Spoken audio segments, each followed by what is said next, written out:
They don't make them like they used to.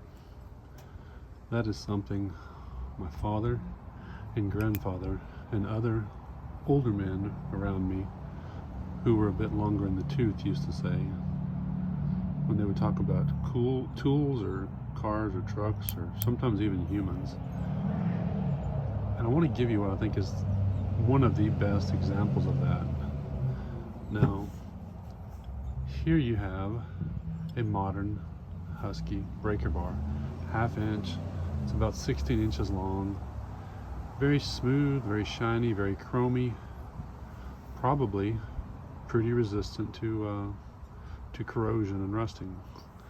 On this end you've got your 1/2 inch drive, your drive square, your anvil, whatever. And you see on the very tip a little divot for a detent ball, but there's actually no spring or bearing to lock that in place, so it just kind of flops around. I suspect they use these same anvils on other higher end breaker bars. That's probably why this one has that detent dimple without the rest of the hardware and the fork to make it lock in place. Pretty decent breaker bar, probably get it for 20 bucks. And if you can maintain a good enough grip on this slippery shiny end, it should serve its purpose.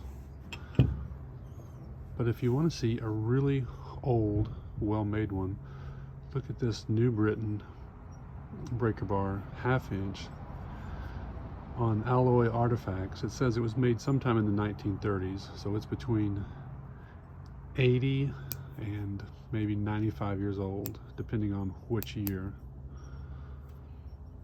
And if you look at the, just start with the anvil, the head. Not only does it have much larger dimples for the ball to lock into, it actually has a spring-loaded detent ball underneath. I don't know if I can get this at the right angle to see that, but you can actually see it locks in place. You can hear it. Kind of see it there. So any position you want, holds it securely. Instead of having the head screwed on, it's actually riveted on. Now it looks old. It's clearly showing its age. I would say that shows it's actually probably pretty good steel. It's got what collectors might call a nice patina without any real rust issues. It's darkened with age, but it's still in very good shape. If you look down toward the base of the handle, you'll see there's a swell. It's much bigger than the new one. Instead of having a couple of grooved lines around the handle, it's got a much larger line. It's got this cross-checking, or knurling they used to call it, because it provides a much better grip, especially when something is slippery from sweat, tears, oil. For those of you who have been baptized in the church of the bloody knuckles, you know that your fastener is never in an easy to reach, easy to access location. It always requires you to get bent over, stretched out, put weird strain on your back in a weird position to try to break it loose. And in doing so, you always have a pretty good chance that your hand is going to come off the fastener, and thus, or your hand will come off the wrench, and thus the bloody knuckles. But having the bigger, much more well-knurled handle means you're going to have a really good grip on this end. They stopped doing that probably because it takes too long and costs them more money in the manufacturing process. But again, this one is 80 to 90 years old. You can see it was made in the good old US of A. And additional features they've built into this, for example, the end of this actually is a receiver for a 1/2 inch extension. So if you wanted to, you could put another extension in it and get an incredible amount of leverage without a cheater pipe or straining your back. You just add an extension and voila, it's twice as long.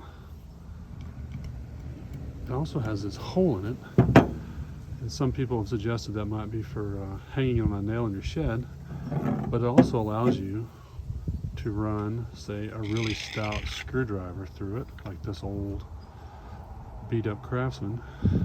Now you've got a really well-made T-handle that you can twist, and it's a little bit of a sliding T-handle, so you can adjust it all the way down to get maximum torque.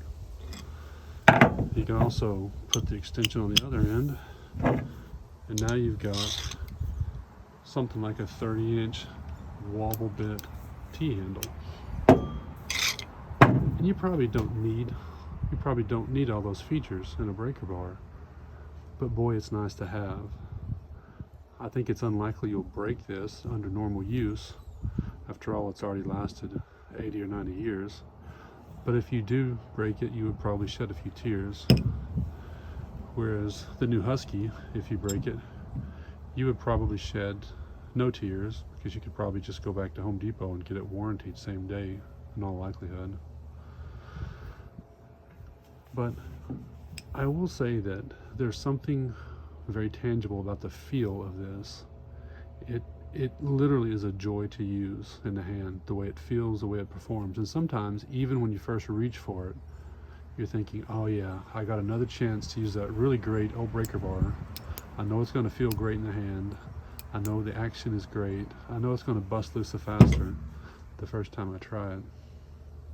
So I would just close to say that the next time you hear the old guys saying they don't make them what they used to, cut them some slack, because they might be telling the truth. If y'all want to find one of these, this is a New Britain NS58. You can still find them on eBay occasionally. Y'all come back and see me.